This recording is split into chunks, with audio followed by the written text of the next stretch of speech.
Okay, I'm going to go back to my slides. Then we'll wrap it up towards the end with more questions. Again, this is just an example of what is there on the dashboard. As as you could see there, I mean, it has a typical flow of information that needs to go when you are talking about covering a question. You have to start with clarifying the asking the clarifying questions, defining the baseline, and then start digging into your problem and solution. The next big thing that is not part of my dashboard yet, but you could also add case studies there. Understanding how to approach your case studies, uh, how and then where how does everything fit in a case study is something that um, you would get to only through practice and then probably memorizing some of these frameworks. Again, one of the strategies that was proposed to me is start like a product sense question, then slowly bridge into strategy. Once you have the strategy figured out, you execute your strategy, and then eventually you close out your case study. So that's something that again, this is not a straightforward rule. No, I mean, this is not a very rigid rule. You could always change it based on the type of company that you're interviewing for, the type of case study that you're facing. And then the way it is recommended to be used is read all the. So let's say you have an interview in a week or so, read all the outlines, understand the structure, um, and then identify your weaknesses and then work on them and then practice daily, right? Every question you just practice, record yourself on the phone, and then compare your answers with if it is on the flashcard, well and good. If not, just prompt it to Claude and see how your answer compares to Claude's answer.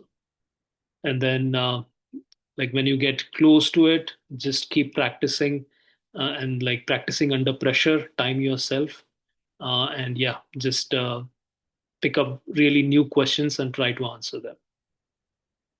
So basically the goal is by 1 or 2 weeks you have everything memorized, and without even thinking, those frameworks would pop out in your mind.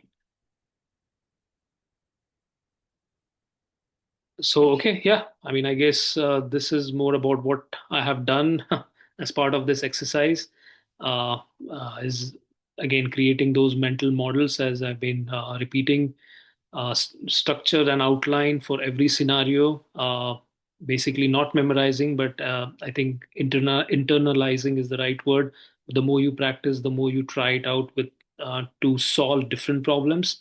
You don't need to memorize everything that is on the flashcard. And then simple frameworks.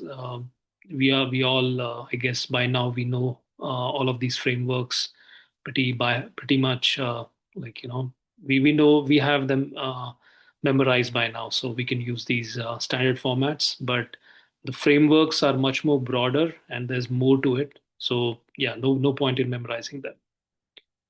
So yeah, and then I have a link to my dashboard with which I have made public.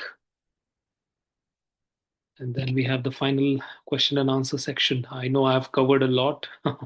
Not a lot as in I talked a lot, but nothing new, I know, for most of you. But yeah, any questions?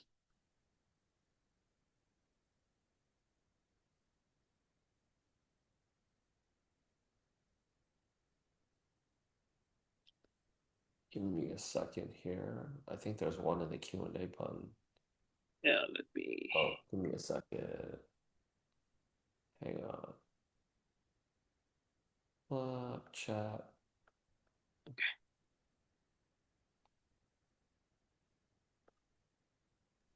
Which they're saying the chat is disabled. Guys, put your questions in the Q&A. Rich will look at them and them.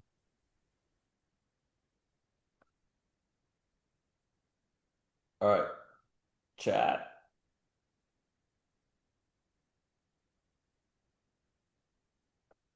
Oh, there we go. Chat is enabled now. Well, it's easier actually to put your questions in the Q&A because now we know it's a question that warrants an answer. but let me see here. Any questions at all from people? Well,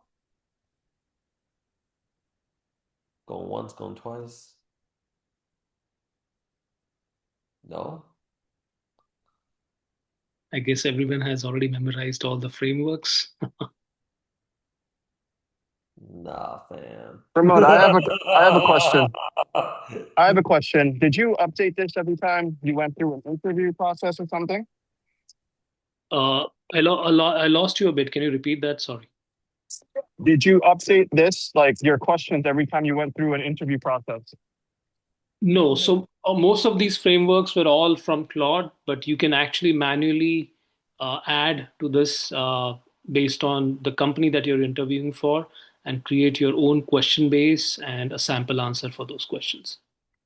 But the ones that I showed are all generated by Claude based on what I had prompted. So the type of interviews that I expect, the type of companies that I uh, intend to interview, that's something that I had entered in my prompt. And based on that, Claude came up with these standard questions that you I would have to answer.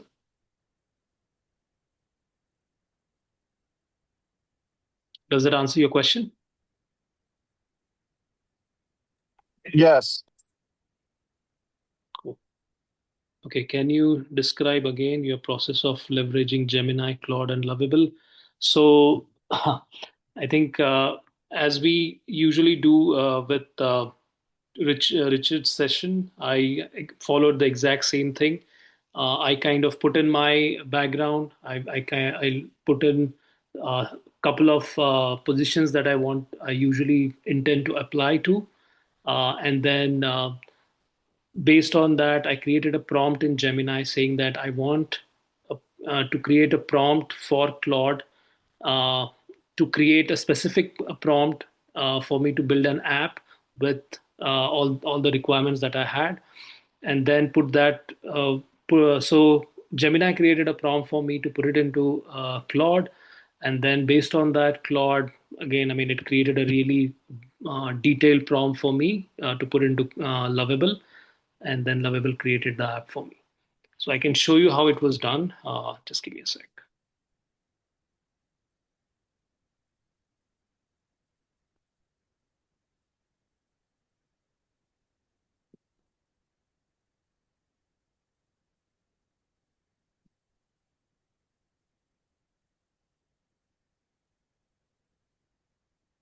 Okay, so I don't think I have the one that I used with Gemini. Maybe let me try.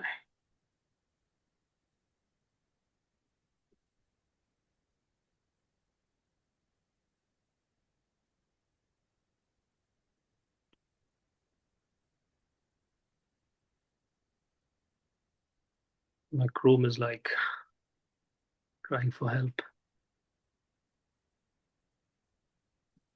Okay, I think I lost well what I used in Gemini, but this is how I used. I mean, based on what I got from Gemini, I pasted it here, and then Claude created the high levels overview of the slides I should be using for this. And then I also created a prompt for the actual dashboard that I wanted to use for Lovable, which Claude created for me. And then I pasted this into Lovable here.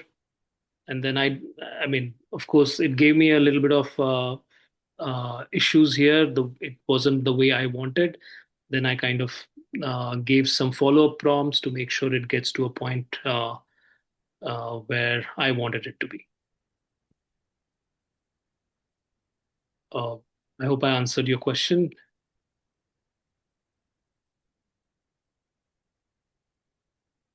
I think you did.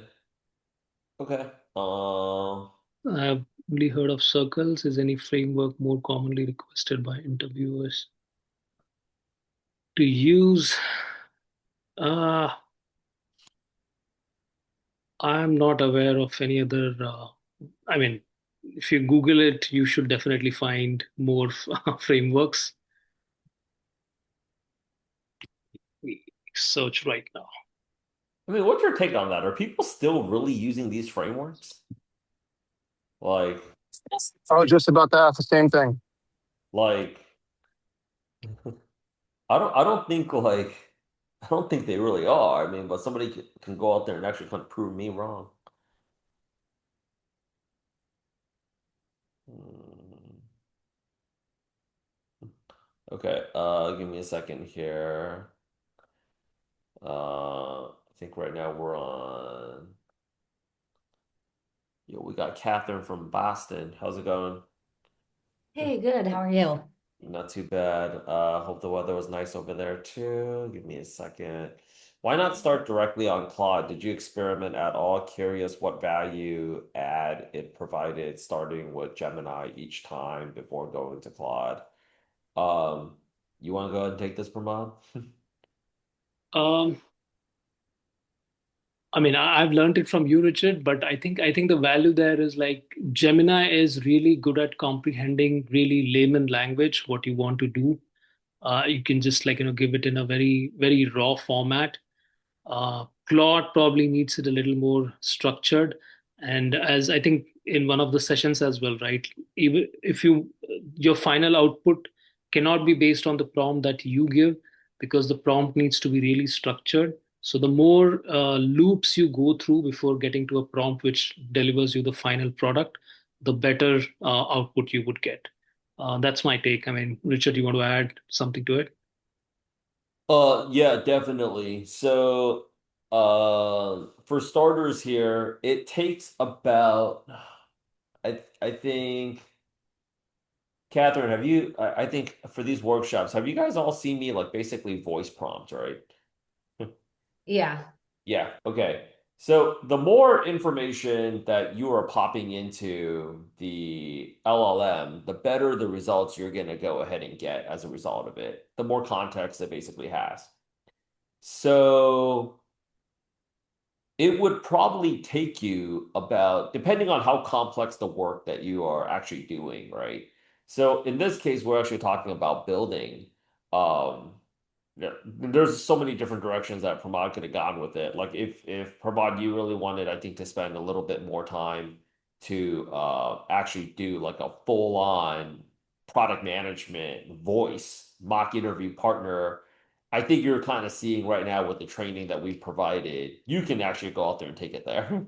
Yeah. It's just, how much time and how much credits you want to go out there and build.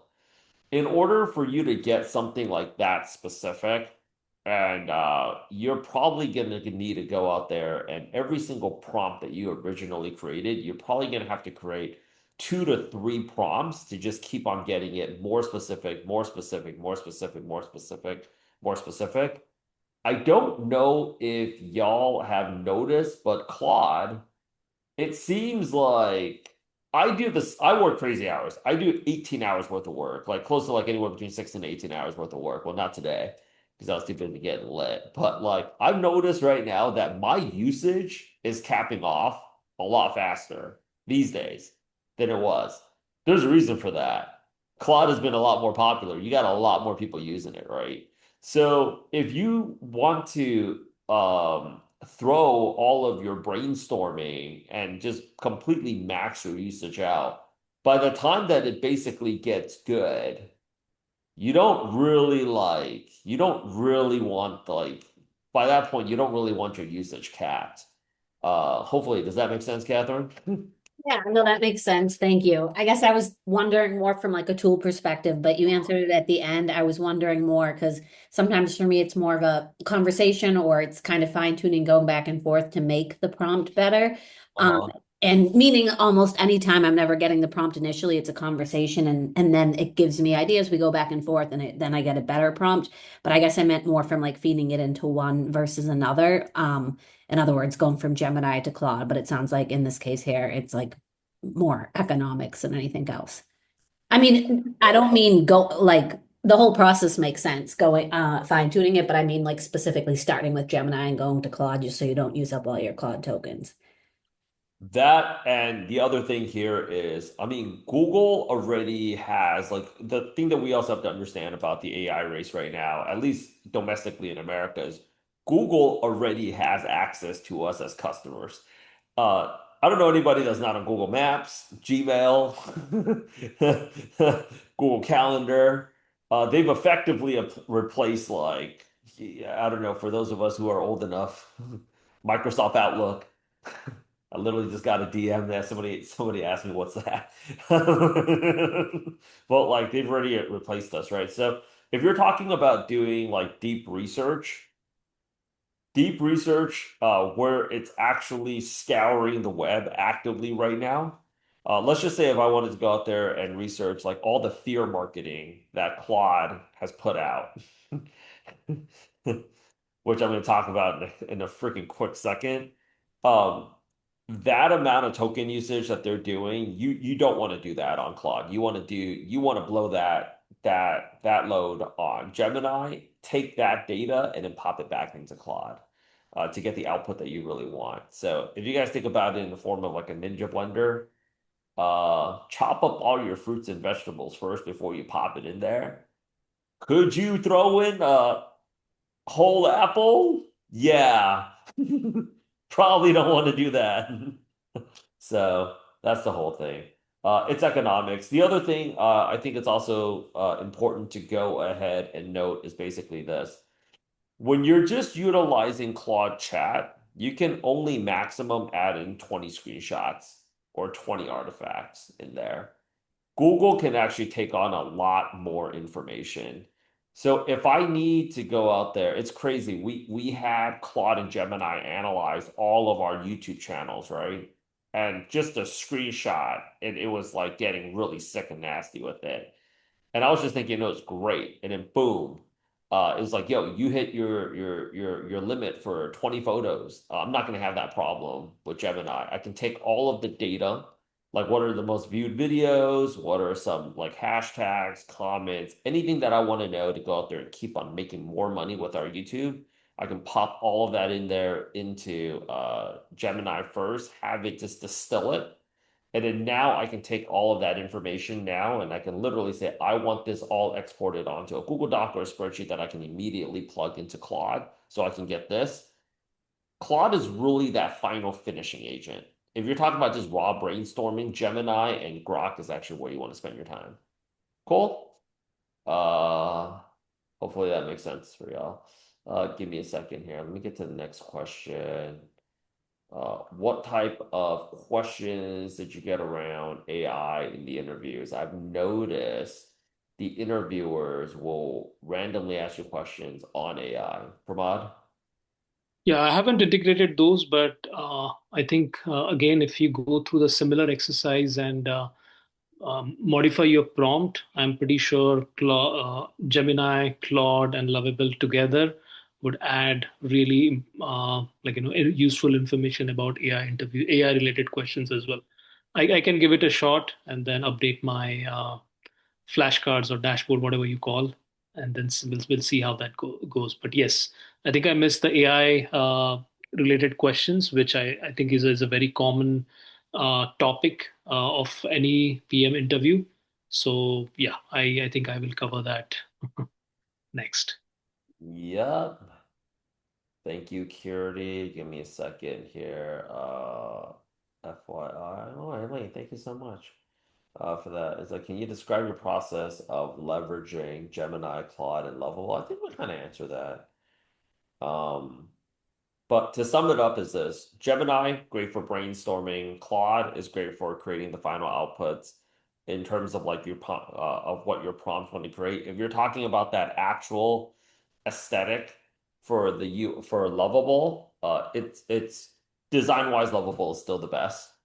But I'm pretty sure Anthropic right now, they just formed a partnership with Figma, and they will be creating like better looking stuff very, very, very soon. Amr, take it away. In terms of design, has anybody connected anything to GitHub yet on the back end? Like Lovable or anything else that you have? Okay, well, you can start to stack AIs, right? So what I like to do is if I'm using Lovable, I will generate something, some sort of UI in Figma connected to a repo on the back end, download the repo, take just the UI elements and plug those into Lovable, and it'll change it to look exactly how it was like in Figma. And like that's a workaround. And so like you can get beautifully designed websites without having to do a ton of work. So yeah, that's just a little hack there. But you can do that with almost anything that can connect to GitHub if you need to transfer stuff, but you have to have a local repo on your computer if you're gonna do that. Ah. Yeah, try to connect it, but I never moved any files into something different. But yeah, that's a good way to deal between different interfaces and reuse one component for the other two. Amber, that's a YouTube video I want you to schedule with me tomorrow, man. All right, that's fine. Yeah, I'll do that. Yeah, send me a calendar invite for tomorrow at like 5. Let's, if you have time. Yeah, Uh, sounds good. yeah, please. I would love to see this in action. All right, so let's take a look here at like, and yeah, Catherine, what is this? Anyone ever use V0? VO? Oh yeah, I think it's V0. I haven't used it in a minute, but I used to use it several months ago. It's a little bit different than Lovable, and it's a slightly different use case. Yeah. It can end up producing something, but I forget, remind me, does Lovable actually, it's functional as well, right? It's working. So they're both functional. However, Lovable is built, I think, on Vite, whereas V0 is more native and it's built on like React. So Yes. like if you're going to be launching a mobile app, I would actually recommend V0, even there's like subtle differences in connecting things up and this and that, but Lovable is more friendly for the like, hey, I got a portfolio or I got like some web app or something built up, right? Whereas if you want to connect something to actually become a mobile app someday, I would build it on V0. It's built on React plus Next.js, and then you can plug that into Capacitor to get it bumping. So yeah. Got it. That's helpful. Thank you. And then V0 is also owned by Vercel, which basically has their own servers and they deploy to their servers. That's like one of the bigger differences. Got it. Okay. Anybody else? Give me a second here. Um, Going once, going twice. Let me see here. Yeah, Almer is actually presenting on Almer is actually going to be presenting on April 27th. Pramod, I do have a question. Rich kind of brought it up earlier, but in the interviews you did, I'm genuinely curious, are they still asking about frameworks? Because the things that I've been reading is honestly, some people are just telling you to open up cursor and build something, like in some of the interviews. So I can't tell anymore. So depends, right? I think the experience that I have is like some of the interviews would start with some traditional questions related to product management, and like maybe one or two, and then as you said, they might jump into something related to just building something and showing them using one of the AI tools. So coming back to your question about the frameworks, right? So the traditional PM questions is the area where you would may need to use these tools. Again, I mean, as you said, maybe there could be an interview where you directly need to jump into showing something. But like if you take anything related to any FANG companies, right? Any interviews that you go through, those are really long grinding interviews where there'll be case interviews, there'll be like behavioral questions, there'll be strategy questions, there'll be execution questions, and I still think there is room to use those frameworks in those kind of interviews.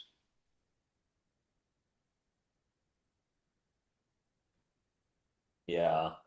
Frameworks aren't really frameworks aren't like they're not really valued right now in today's marketplace because of how fast by the time you are done, I remember like by the time you were done whiteboarding Moscow, you put MOS And you start drawing some dashes. You know, I'm gonna give you real with you guys. Some motherfucking person is already they're already building on like 4 or 5 vibe coding tools right now. You know, they already have their lovable up, Replit up, base 44, VL. They're getting ready to plug in that super base. Yeah, I think the speed factor right now, not like those frameworks, it's like bringing a bow and arrow to a gunfight. At this point right now, I think a lot of product managers, not to be mean, but they're bringing a bow and arrow to a laser fight, like something you'd see from Star Wars right now. So, and it's only getting faster. So give Yeah, me. I think there is. I mean, I would.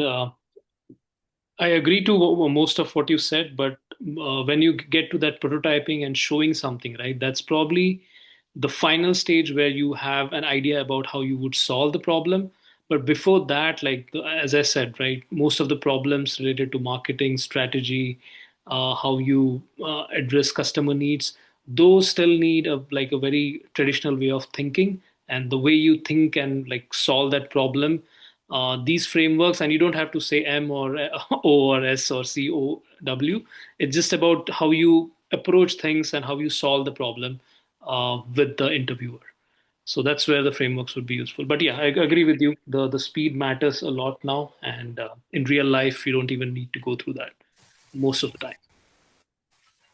I would say I'd agree with Pramod on the Fang level interviews, right? Like they they love their this is exactly how this is supposed to be answered, and if it's anything from this, then no. But I would say maybe in mid-sized to smaller companies, they're just like, okay, we have a problem.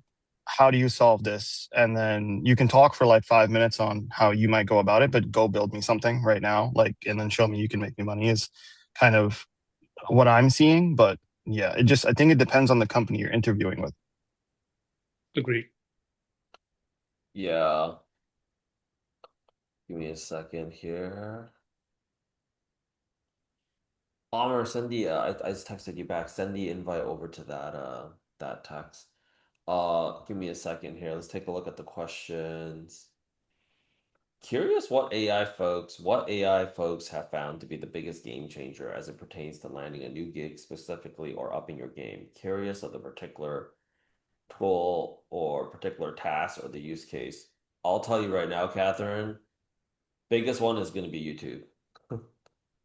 The biggest one is going to be like if you're going to like here's the challenges that people actually need to understand about what it takes to get a product manager job. Actually, by the end of the year, everybody that does not have a YouTube channel in product management and in tech is going to seriously be fucking themselves over in 2027. Because the reality is, on the hiring side, if we're thinking about this from the standpoint of like, let's be competitive here and think about this from the standpoint of what's not going to get you the job. Well, right now we have more candidates than ever that are floating around looking for a job. Every resume right now is looking the same. As a hiring manager, actually, right now, even for our own team, your resume is no longer a good indicator of success in terms of us investing in you as a candidate to bring you on and whether or not we are going to get an ROI. That's the fact. That's number one. So, number two is let's just say you are who it is that you say you are. In a market moving this fast, past success does not determine present or future success. That's just the reality. I don't know anybody right now that's on the job. I mean, we just have some, we're talking to somebody that, I mean, Pramod, you've been with us for how long? Was this job hunt harder or easier than the first round you went to? I'm thinking like a lot of people are telling me right now, shit, it was easier transitioning to product management when I had no experience 3 or 4 years ago than it was now, right? You Yeah. know, that's just a fact. Like you have to have like we have to be very customer obsessed with the fact that okay, so you crushed it I can tell you right now, every e-commerce product manager is probably one of the most metrically driven customer facing roles in product management is e-commerce because it's literally how many earrings do we ship out? They're going to bed every night thinking to themselves, how the fuck are we going to hit that volume again? And nobody's got like really the magical sauce either, right? So past success doesn't equal like future success. So things that they're going to go ahead and really bank on is what is this person to go ahead and learn new skills quickly, and do they have a following? Those are going to be the two single biggest differentiators. And if you take a look at it, doesn't actually take a lot of work. You can go to our YouTube channel right now. We have a playlist called Testimonials, and you can pop in every single testimonial onto Notebook LM and simply prompt Notebook LM. What are the top 5 things that people did to get a product manager job in this market based upon these videos? They would tell you YouTube, public facing portfolio. Because as a hiring manager, it gives me the best indicator that, okay, number one, at least I know this person can communicate. Number two, I know this person's not afraid to put themselves out there. Number three, this person has a following that's even better. Like Pramod is interviewing for an Amazon role right now. The fact that you just had, okay, the fact that you just had a live webinar with X number of people, you had eyeballs on you for 53 minutes, that's hot. Where else are you going to get 200 people right now that's going to stop what the fuck they're doing and listen to you for 53 minutes? Are you wilding right now? When my team used to tell me go out there and record a short, I was like, yo, I can't get the message out in 60 seconds. Right now, just doom scrolling. If I don't hear what the hell I need to hear in 6 seconds, I'm swiping to the next thing. Attention right now is the hardest leverage to come by, right? It's the hardest leverage to come by. That's why companies are sponsoring Coachella so hard. You want to know why? Because you have a lot of people concentrated in one area. They're physically mobilized, and they have no choice but to see whatever banner is right behind Justin Bieber. Also, quick tidbit, Justin Bieber just did a master class on marketing because you guys know he sold all of his songs.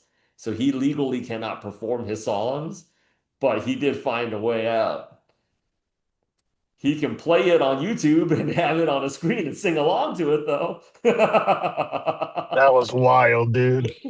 That is a product manager right there. But you know what the craziest thing is? I popped that same shit into Claude and I said, I am like this celebrity. I sold my music catalog. I legally cannot perform it. What can I do if I wanted to go out there and actually continue to perform my songs that I do not legally own anymore? And they actually gave me that as a workaround.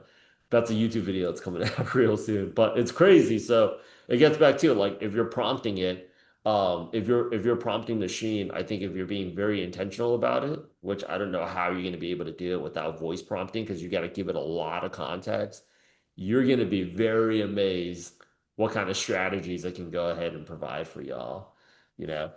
So yeah, so YouTube, social following. And you know what the great news about that is? 95% of your competition is not willing to do those two things. But that's exactly all it is. That's how you stand out. You do what, 95% of your competition is just not willing to go ahead and do, you know? So with that said, we also have a few other questions here. Rich, I've been sharing a couple YouTubes in the chat. There's the Product Gym one, You're one. I shared Kel's because, Kel, he's a great case study. And then I shared mine just as a shameless plug. Yeah. So, Yeah. Cal right here, which I'll go ahead and show you. Uh, every candidate, right? So Cal, we helped him make a transition over. He's now actually one of our coaches. And like when he's dropped his YouTube channel, it's the greatest in like instead of you telling me right now, right? Instead of you telling me, like I went to like an Uzbeki restaurant the other night. I don't know what any of those dishes look like. They handed us a freaking iPad. Problem solved. If you think anytime people want to go ahead and rather read text and watch something visual, I don't think you're really understanding this here. It's not rocket science. You just got to bring that in, you know? And I've had enough recruiter friends actually come through and say, like, yeah, just bring this shit in here. It'll just make it so much easier for us to believe that you're not lying to us, you know? And so are you guys too. I mean, that's why we also aired out all of our tests, all of our coaching calls. You know, I literally call it out. Like, we air out more shit on YouTube than I would say any other company. People are going to go ahead and get it whenever it is that they're going to go ahead and get it. So, yeah, show up with the portfolio. Okay. And the other thing about your portfolio is you can also go out there and just demonstrate more skills. Like, I did this demo right here with Claude, how I went from a PRD to a prototype to stakeholder maps, just as a reference for everybody can go ahead and use that, right? Anybody can go out there and actually use that. Crazy enough was like, now you can just show the company this.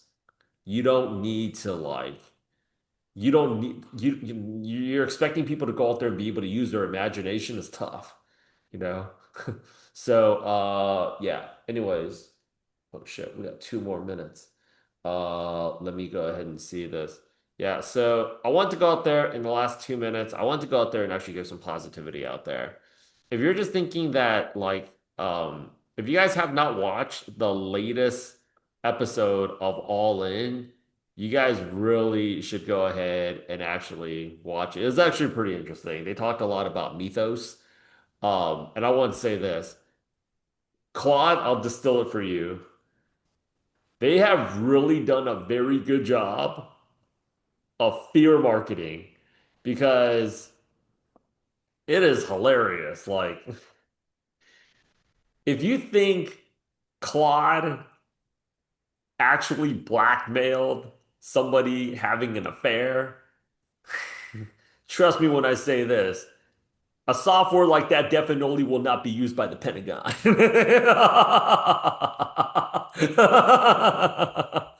They won't allow for that fucking shit to happen over there. Okay. Yeah. So like think about that for a second, right? But they actually said like if it actually could do the things that it actually said it could do, the craziest thing is like, yeah, the governments would just go out there and shut down the internet for like 5 years. Um, you know, like I guess the best example, they said like if an alien spaceship came out and we thought it was a threat, China and the US would stop, you know, kind of teasing each other for a hot second, just be like, yo, we got to get a game plan going right now. So like it's not as like I would say aggressive as like what people say that it is. Companies are already like rehiring over 50% of the companies, and I have you guys know I come from a recruiting background. Over 50% of the companies have already started rehiring the people that they laid off. So you want to be one of the people that they actually think about calling back. And it's also like if you guys are in a position right now where you guys are laid off, you also want to be showing the company like what have you been working on recently, right? And constantly be putting yourself out there because you want to be at the top of the funnel when they're thinking about, oh, okay, who should we go ahead and bring back? Block, who was vicious about hiring, like just cutting like 4,000 people, they have already started rehiring people. Because what it came down to is the more senior you go on the ladder, these people actually know how to use AI the least. So they bring in people and they're like, okay, well, we can't do that unless we actually bring in like, I need, past team member 1, 2, 3, and then they're gonna bring back those people and bring back those people and bring back those people. But you have to understand the other thing here is about why you want to go ahead and make a YouTube portfolio is also for this very reason. You need to help your hiring advocates make a case for why you should come back or why you should be hired if you're actively in the interview process. There's always going to be the people that want you. There's always going to be the people that don't care. And there's going to be the people that selfishly maybe they don't want you for whatever reason, or maybe they selfishly want to bring in one of their own friends, right? You want to make it undeniable that you are an all-around value add. And it's very hard within 1 to 2 pages to sum up how awesome Pramod or like Amr is, or like anybody else that's a part of this program, right? So when they go to your YouTube and they're like, oh shit, you know this, or like, oh my gosh, so you know how to do this, or oh, you know how to do this, right? Like all of those other skills, it's very, very, very different when they see all these other skills that you have. And that's when they feel like they're getting like a really good deal. I actually just had Claude identify what are our curriculum gaps and how do we make our curriculum more marketable? It gave us a very in-depth analysis, and we're going to be working on it, my team, this entire week of what's actually missing out there to go out there and level up. So like, we want to make it easier for people to want to go out there and hire you. And if you guys are feeling uncomfortable about it, just do it without your face. Just understand there's always going to be a solution if you actually are very intentional about like, because this is where the market's going. I'm not driving the market there. The market's already there. That's what my friends that are in recruiting are telling me, you know. So yeah. Ba, ba, ba, ba, ba, ba, ba. To give you guys one sneak peek on one of the next videos I'm making, I literally made an app for myself to make sure I go to the gym. And I'm going to be screenshotting my reps and weights that have increased over 3, 4 weeks and how I'm being successful with that and how AI is affecting my real life rather than just, hey, I need a job and like a candidate like that is probably going to come off a lot stronger because this is who they are rather than like just trying to get a job.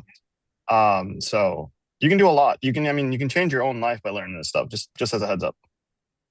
That's all it is. That's all it is. Um, Let me see here.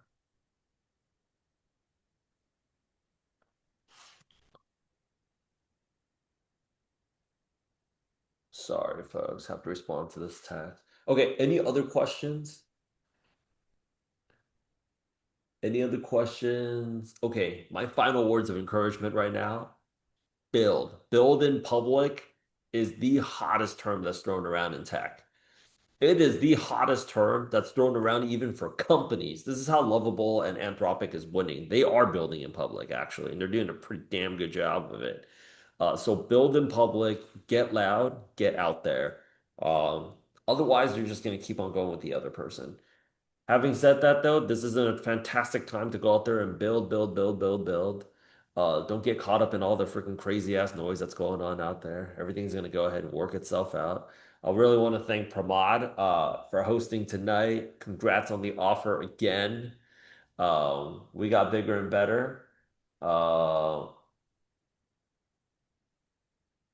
yeah, Ruben, reach out to me. And then Amr, thank you so much for, commenting even though you're at the gym.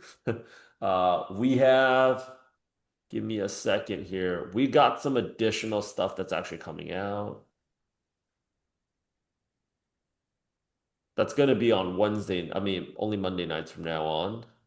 But Wednesday night, we got one for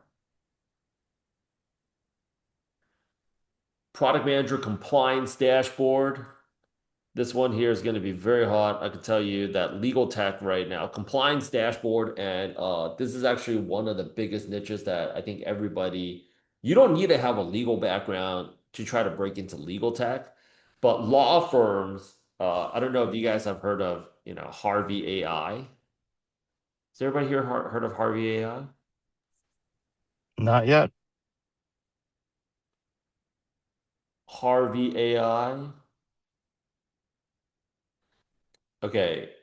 They're at an $11 billion evaluation right now. And all the VCs basically love them because, like, even Paris Saint-Germain has announced that Harvey is their partner. But if you guys actually type in, like, VCs love Harvey AI, you guys will go out there and actually see a lot of really awesome, like, this was freaking May 26, 2025. They're at $1 billion valuation. They're currently like at about 11 billion because you have so much context in law, right? Like you see those libraries, like when you're watching a show like Suits, this idea of wiping out all these people is so attractive to law firms.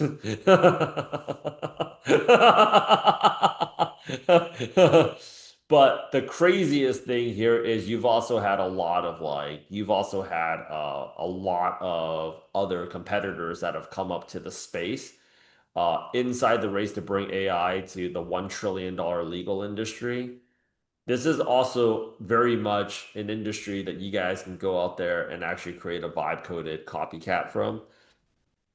They did something very similar to this in Japan, and they're winning out there. I think they just got like about $200 million in funding. And then another one that I really wanted to go out there and bring about is this guy here, no joke. He's from LA. We actually did the some analysis. Is why does New York Times do this? I'm not gonna buy New York Times, man. You crazy? But he is the first like $1 billion, well, he's actually no, $1.8 billion company. And this was done with 20,000 bucks for telehealth, and it's only him and his brother. And let me tell you guys this. He also didn't hire his brother until very recently, but this is I hate these guys. This is a $1 billion guy. Like, that's freaking insane that they were able to pull it off. So if you guys think it can happen, it is very much happening right now. So schedule a call to learn how to build. If getting the job isn't cool for you guys, like just go out there and build something. Um, this is insane. Rich, Huh? Go ahead. can you look up the guy who found a cure for his dog's cancer using AI? Oh, the Australian guy? Yeah, it's crazy. Like that's like every pharmaceutical company, every doctor was like, yeah, that's or vet was like, no, that's not possible. Dude said, here's two, I'm gonna throw $2,000 at this, and he found a cure for his dog's cancer, which is Yeah. insane. Yeah. Owner with no medical background invents cure for dog's terminal cancer. Okay. And it's an Australian tech entrepreneur, right? So all this stuff here just comes from one common denominator. Look at all my Asian news editors, man. uh, Australian tech entrepreneur. I think the coolest one was GitLab.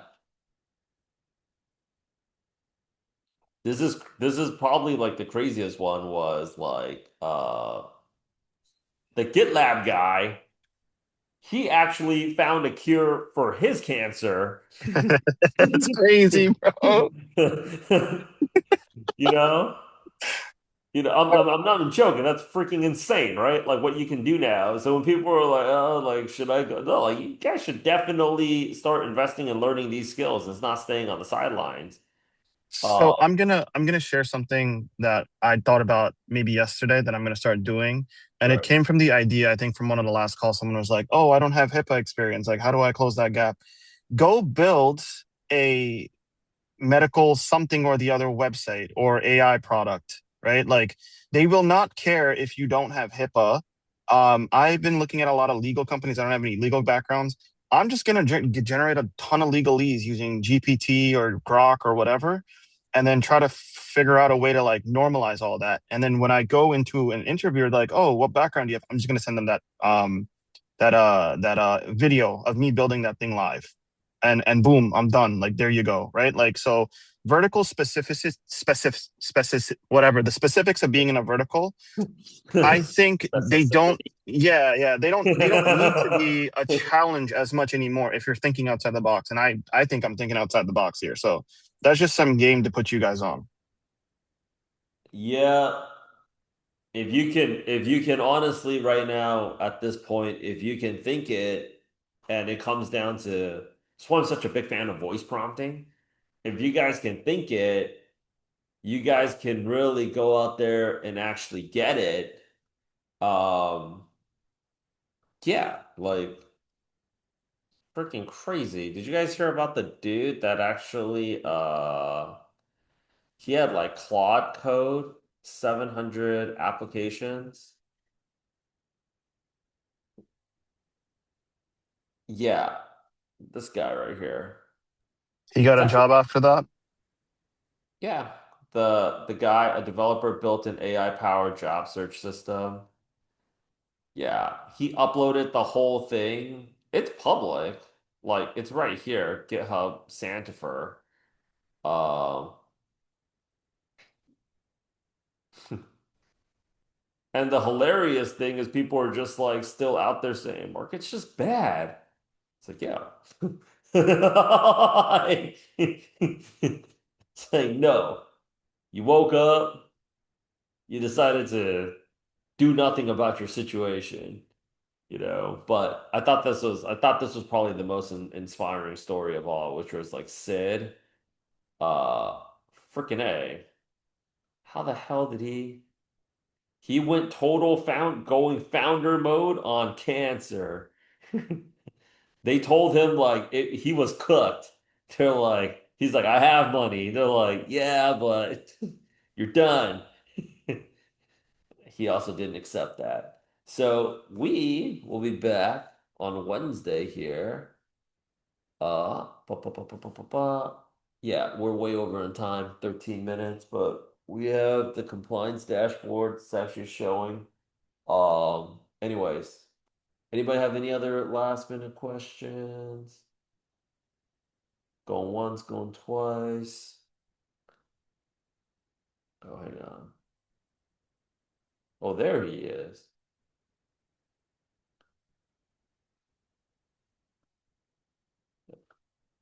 Ugana. Oh, okay. I was like, why can't I see? Oh, because Pramod was doing his presentation earlier. We Oh, wanted, yeah, yeah, yeah. yeah. But you know, It's he all good. I'll hop back in on Wednesday. Wednesday. I know we're over time, so I don't want to.